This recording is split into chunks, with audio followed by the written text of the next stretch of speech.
Regresamos aquí en Vital Noticias, siendo las 8:33 de la mañana. Y nuestro siguiente invitado es Brian Valentín, candidato a diputado por Lima con el número 7 de Ahora Nación. Bienvenido a Vital Noticias. Buenos días. Muchas gracias por la invitación. Saludo al equipo que nos acompaña y también por su intermedio a todos los espectadores. Es un gusto conversar aquí. Bien, Brian. Bueno, la primera pregunta que siempre les hacemos a todos los candidatos que pasan por nuestra cabina es el expertise que tienes o la experiencia que tienes en la gestión pública, haciendo gobernabilidad o en el ámbito privado que puedas llevar tú al Estado, ¿no? Y en la política, por supuesto. Claro, muchas gracias por la pregunta. Bueno, yo soy ingeniero industrial por la Universidad Nacional de Ingeniería. Tengo estudios ya de una maestría en Administración Estratégica de Empresas por la Pontificia Universidad Católica. He trabajado, como ven, soy bastante joven, pero he trabajado ya por casi 5 años en sector privado. Perdón, tengo 25 años. 25. El mínimo para postular. He trabajado en el sector privado, en una empresa minera, durante varios años, y también he tenido un paso por la Autoridad de Transporte Urbano de Lima y Callao, en lo que fue, digamos, mi experiencia por el sector público, que fue recientemente, hace algunos meses, y principalmente mi experiencia política es que yo soy fundador del Partido Político Ahora Nación y actualmente soy el secretario nacional de organización, ¿no? Entonces, en esa condición he podido viajar por todo el país, conformando los comités provinciales y también verificando las actividades de campaña. Bien, eres bastante joven, por eso te pregunté la edad, pues se te nota, jovencito. Sí. Y bueno, eres parte de los fundadores del partido, y ¿verdad? Del Comité Ejecutivo Nacional, sí. Excelente, entonces tienes ahí el expertise. Esto viene, me imagino, desde la universidad también, ¿no? Porque así es. Ya... Yo he sido dirigente universitario 4 de mis 5 años en la Universidad Nacional de Ingeniería. En ese contexto nosotros nos movilizamos para, por ejemplo, defender la educación superior universitaria, no la SUNEDU en sí misma, sino la educación superior universitaria, ante lo que fue la arremetida por parte del Congreso para intentar, primero, mercantilizar la educación y segundo, privarnos a nosotros como jóvenes de varios de los derechos que habíamos adquirido, ¿no? Como el, por ejemplo, poder denunciar actos irregulares que se evidencian dentro de las universidades y sobre todo poder acceder a una educación de calidad, ¿no? Porque cuando se bajaron todo esto de la SUNEDU, también permitieron que muchas universidades creen facultades y creen nuevas sucursales filiales, como si estuviéramos hablando solamente de un negocio, sin velar por condiciones básicas de calidad. Esa fue nuestra lucha.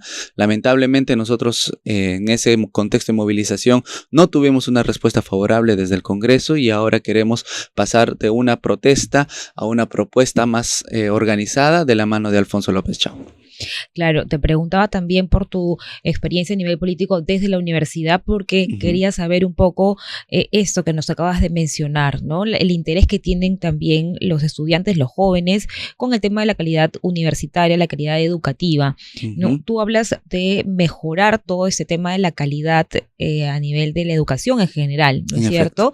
No solamente de las universidades, tratando de hacer un diagnóstico primero de qué pasó con la SUNEDU, porque es que, bueno, se le quitó también mucha fuerza a la SUNEDU. Sí, en efecto, ¿no? Nosotros creemos que primero apostar por una educación pasa por reconocer las brechas estructurales que existen, ¿no? Porque yo soy huancaíno de nacimiento, yo llegué a la ciudad capital para seguir estudios universitarios y ahí evidencié que, por ejemplo, solo 3 de cada 10 jóvenes que terminan sus estudios secundarios acceden a una universidad o a un instituto, a educación superior. Entonces, estamos hablando de darles mayores facultades a nuestros jóvenes, mayores opciones para que puedan acceder a un proyecto de vida mejor. Estamos hablando de cerrar las brechas que existen en infraestructura, en servicios básicos y sobre todo en remuneraciones para los docentes y también obviamente la capacitación que deben tener.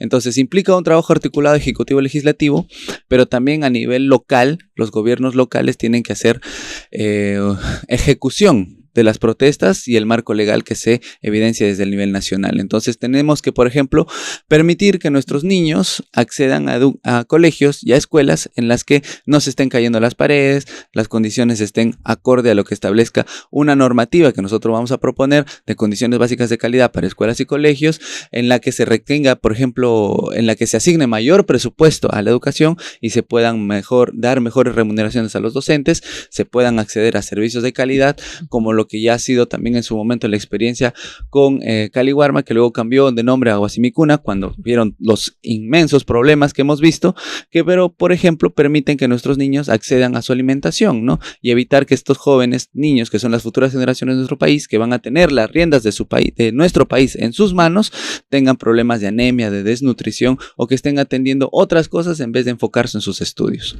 Claro, en general y sobre todo me he dado cuenta que llevas el tema de la propuesta el cambio a nivel de calidad educativa. Por supuesto. ¿No es cierto? Y lo que has mencionado, que ya no te lo voy a volver a preguntar, porque te iba a preguntar cuál es tu propuesta bandera de entrar a la Cámara de Diputados. Veo que es a nivel educativo, sí, una de ellas, ¿no es cierto? Lo has mencionado muy bien. Ahora, como diputado, como futuro diputado, tú tendrías también otra función importantísima, ¿no? Que es la de fiscalizar. Claro. Entonces, por ahí va la siguiente pregunta. ¿Por qué crees tú que, de acuerdo a la normativa que tenemos, ¿no? Que muchas de ellas, los lineamientos normativos que tenemos en general, están alineados, valga la redundancia, a temas de mejora en el sistema educativo, pero que en la realidad el Poder Ejecutivo no lo está cumpliendo? Y como parte de tu función de fiscalización desde el Parlamento, ¿qué es lo primero que harías, no? Primero reconocer que no ha habido una voluntad política en los últimos años de querer apostar por educación, ¿no? Lo que ha habido más bien son intentos populistas de querer jugar con las expectativas de la gente. Por ejemplo, en los últimos años con este Parlamento se han creado 30 nuevas universidades públicas, todas en papel, es decir, leyes declarativas que lo único que hacen es reconocer que es necesario crear una universidad en determinada zona para atender a cierto público en tales condiciones, etcétera, etcétera, etcétera. Pero hasta ahí, porque por parte del Ejecutivo, por ejemplo, no se ha destinado presupuesto para implementarla. Sabemos que una ley de este tipo sin presupuesto solo se queda en papel. Y por el contrario, ni siquiera han tenido una voluntad de querer hacer algo, porque más bien, por ejemplo, para el año pasado, 2025, la reducción presupuestal a las universidades públicas fue de casi 200 millones de soles. Más universidades, menos presupuesto. Entonces estamos hablando de que en efecto han jugado solo con las expectativas de la gente. Ahora, a raíz de la norma 31520 que se implementa en el 2022, contra la cual nosotros nos movilizamos y con la cual se quitan las facultades a la SUNEDU para fiscalizar la creación de nuevas especialidades, hemos visto que ha habido una proliferación a nivel de la educación superior de nuevas facultades sin velar porque esos jóvenes cuando egresen se puedan insertar al mercado laboral. Hemos visto que en los últimos años, a raíz de esta norma del 2022, se han creado 3,000 nuevas especialidades, muchas de ellas, la mayoría en realidad, en universidades privadas y varias de ellas en universidades que obtuvieron licenciamiento de dudosa, validez. Porque universidades como la que fue licenciada con licenciamiento denegado a las peruanas y que simplemente cambió su nombre, ahora nuevamente está licenciada y está ofreciendo carreras. Muchas universidades han creado nuevas filiales, 3 filiales nuevas, por ejemplo, de la Universidad UTP, con 105 carreras en total, solo en un año. A raíz de esta ley, exige que nosotros como ciudadanos nos pongamos a fiscalizar si en efecto estas cumplen con condiciones básicas de calidad. Y también hablando de fiscalización, es importante mencionar que nosotros como partido tenemos desde la Cámara de Diputados la voluntad de crear una comisión de fiscalización para investigar a nuestros muertos en las calles, en las manifestaciones contra los gobiernos de Dina Boluarte, porque es importante darle a estas familias la justicia que tanto están reclamando. Es decir, conformar una comisión de fiscalización especial para ese tema, ¿no? Porque que es una facultad de la Cámara de Diputados. Porque existe actualmente una comisión de fiscalización en el Parlamento. Sí, pero entre ellos se han blindado, obviamente, claro, ¿no?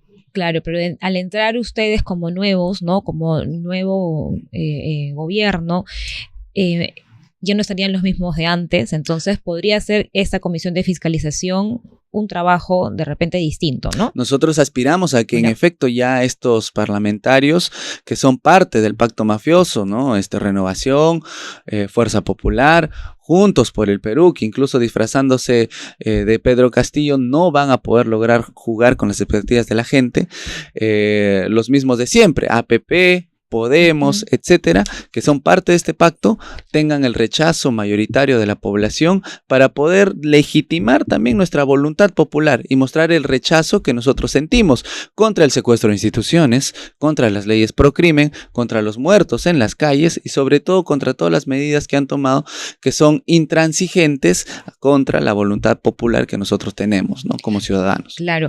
Hablas además del tema presupuestal, que es importante, no se menciona mucho porque siempre cuando hablan de el trabajo de fiscalización, hablan de hacer cumplir la normativa, ¿no? Desde el Ejecutivo, pero no mencionan que para cumplir la normativa se tiene que tener un presupuesto en específico, ¿no es cierto? O no reducirlo, por ejemplo, con el tema de beca 18. De beca 18, ¿no? Y nuestra voluntad es la parte legislativa tiene que dar el marco legal para que se implemente la norma, pero el Ejecutivo es quien tiene en última instancia la potestad de asignarle el presupuesto requerido. No, por eso es importante que tengamos el apoyo mayoritario de la ciudadanía en Ejecutivo y en Legislativo, y eso es a lo que nosotros apostamos, ¿no? Además, hemos visto que, por ejemplo, lo de beca 18, con voluntad política se podría haber solucionado ipso facto. Por ejemplo, exoneraciones millonarias a empresas e inclusive a universidades que actualmente tienen vínculos con los parlamentarios de ahora, mientras que a otro grupo de jóvenes se les desfinanciaba sus oportunidades para seguir estudios universitarios, ¿no? Entonces, tranquilamente, si se evitaban estas exoneraciones, como la que tuvo la Universidad de San Martín de 9 millones por multas, si se hubiera destinado ese presupuesto a financiar becas, por ejemplo, o como tantas otras empresas, y se destinara ese presupuesto a financiar becas, entonces, sería, ¿no? Otra sería la historia. Claro que sí. Bueno, gracias por estas propuestas, además muy aterrizadas. Tu mensaje final a los televidentes, a los radioyentes, ¿por qué tendrían que votar por ti este 12 de abril? Muchas gracias, porque en efecto nosotros somos jóvenes, pero tenemos la voluntad de querer cambiar nuestro país, no solo por nosotros, sino también por las futuras generaciones, para que el esfuerzo de los trabajadores que realizan día a día en pro de darle lo mejor a sus hijos tenga un resultado efectivo y sobre todo un respaldo de este Estado al que nosotros aspiramos a cambiar, con rostros nuevos, con una política diferente que sale desde las aulas universitarias y que sale desde la experiencia de haber hecho gestión pública, como es el caso de Alfonso López Chao, y por eso les invitamos a que este 12 de abril, aquí nada más, a la vuelta de la esquina, podamos marcar en la segunda mitad de nuestra cédula de votación, ubicando los 5 casquitos de Ahora Nación, y en la columna de diputados, el número 7 de Brian Valentín. Muchas gracias. Excelente, gracias Brian. Bueno, y también exhortar a la población de llamarlos a una reflexión, sobre todo para evitar que se vuelva a reelegir a personas que ya han hecho gobierno y que desgraciadamente no lo han hecho bien, ¿no? Tenemos además esto pendiente, ¿no? La modificatoria de la normativa para que no se vuelva a considerar la reelección de parlamentarios en un siguiente gobierno. Y devolverle al pueblo las facultades de referéndum, por ejemplo. Por ejemplo, ¿no? Que también las han limitado. Muchas gracias. Él ha sido Brian Valentín, candidato a diputado por Lima con el número 7 por Ahora Nación. Vamos a una pausa y volvemos. Gracias, Brian.